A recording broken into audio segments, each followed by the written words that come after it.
ধৰি লওক আপোনাক দুটা অপশ্যন দিয়া হ'ল।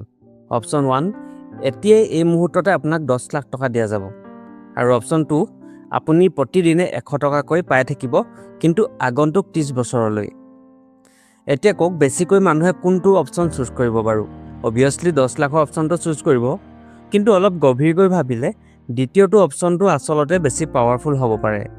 কেনেকৈ জানেনে? কাৰণ এইখিনিতে এটা কথা লুকাই আছে, যি কথা মানুহে বেছিকৈ বুজি নাপায়। আমাৰ জীৱনৰ আটাইতকৈ ডাঙৰ এছেট টকা নহয়, আটাইতকৈ ডাঙৰ এছেট হৈছে সময়। আজি এই ভিডিঅ'টোত আমি বুজিম টাইম ভাৰ্চেছ মনি, আটাইতকৈ ডাঙৰ এছেট কোনটো। আৰু এইটো বুজিলে আপোনাৰ জীৱনৰ ফাইনেন্সিয়েলি ডাইৰেকশ্যন সলনি হৈ যাব পাৰে। আমাক সৰুৰে পৰা কি শিকোৱা হয়? বেছি টকা উপাৰ্জন কৰা, ভাল চাকৰি এটা লোৱা, ভাল চাকৰি ল'লে জীৱনটো ছেট হ'ব।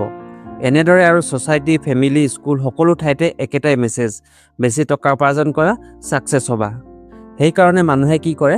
অভাৰটাইম ডিউটি কৰে, উইকেণ্ডতো কাম কৰে, হেল্থ ইগন'ৰ কৰে, মাত্ৰ টকাৰ বাবে। কিন্তু কেতিয়াবা আপুনি নিজকে সুধিছেনে, মই এই টকা পাবলৈ যি সময় খৰচ কৰিছোঁ সেই সময়টো পুনৰ ঘূৰাই পামনে?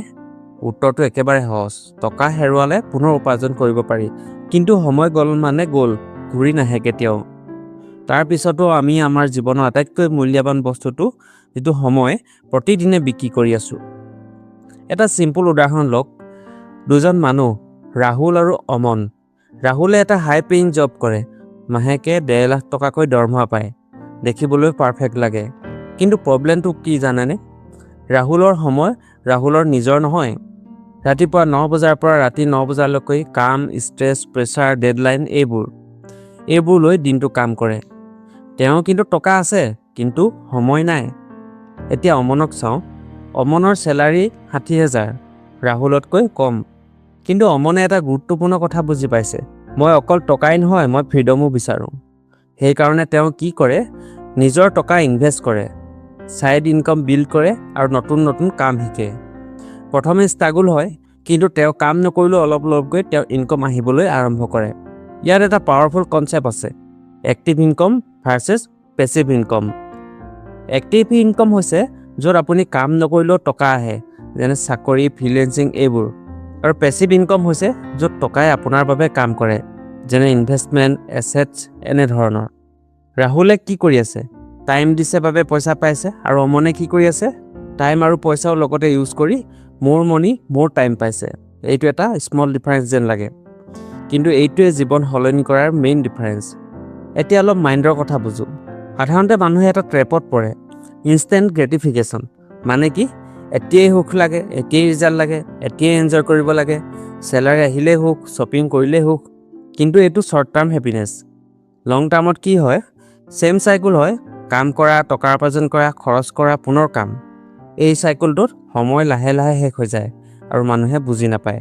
কিন্তু যিসকল মানুহে সফল হয়, তেওঁলোকে কি কৰে?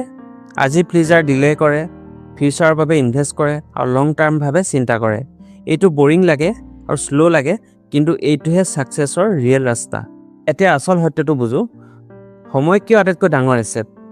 এটা চিম্পুল আনচাৰ, মনি মাল্টিপ্লাই হয়, টাইম কিন্তু মাল্টিপ্লাই কেতিয়াও নহয়।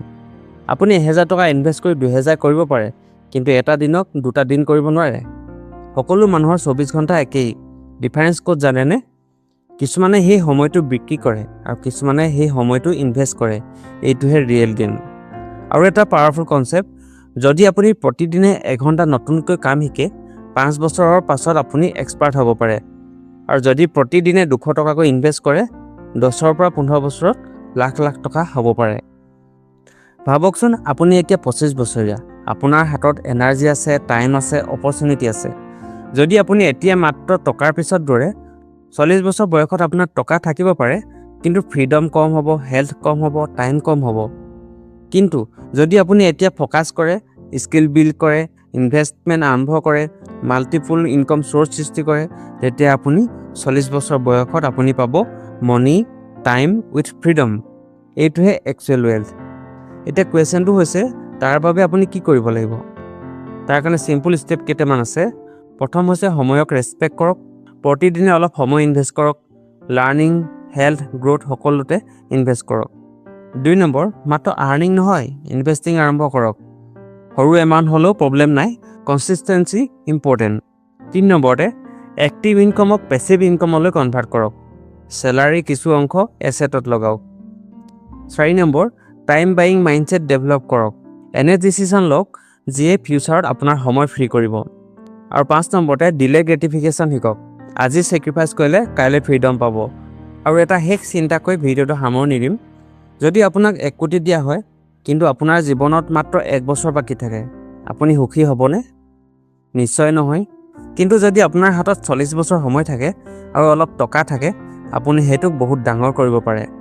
সেইকাৰণে মানি ইম্পৰ্টেণ্ট কিন্তু টাইম প্ৰাইচলেছ। টকাৰ পিছত নদৌৰক। এনে ছিষ্টেম বনাওক য'ত টাইম আৰু মানি দুয়ো আপোনাৰ বাবে কাম কৰে। কাৰণ শেষত ধনী সেইজন নহয় যিয়ে বেছি উপাৰ্জন কৰে, ধনী সেইজন যাৰ হাতত নিজৰ সময় থাকে। এতিয়া নিজকে এটা প্ৰশ্ন সোধক, মই মোৰ সময় বিক্ৰী কৰি আছোঁ নে ইনভেষ্ট কৰি আছোঁ? কাৰণ এইটো এটা ডিচিশ্যন যিয়ে ডিচাইড কৰিব আপুনি ফিউচাৰত ফ্ৰী থাকিব নে বিজি থাকিব।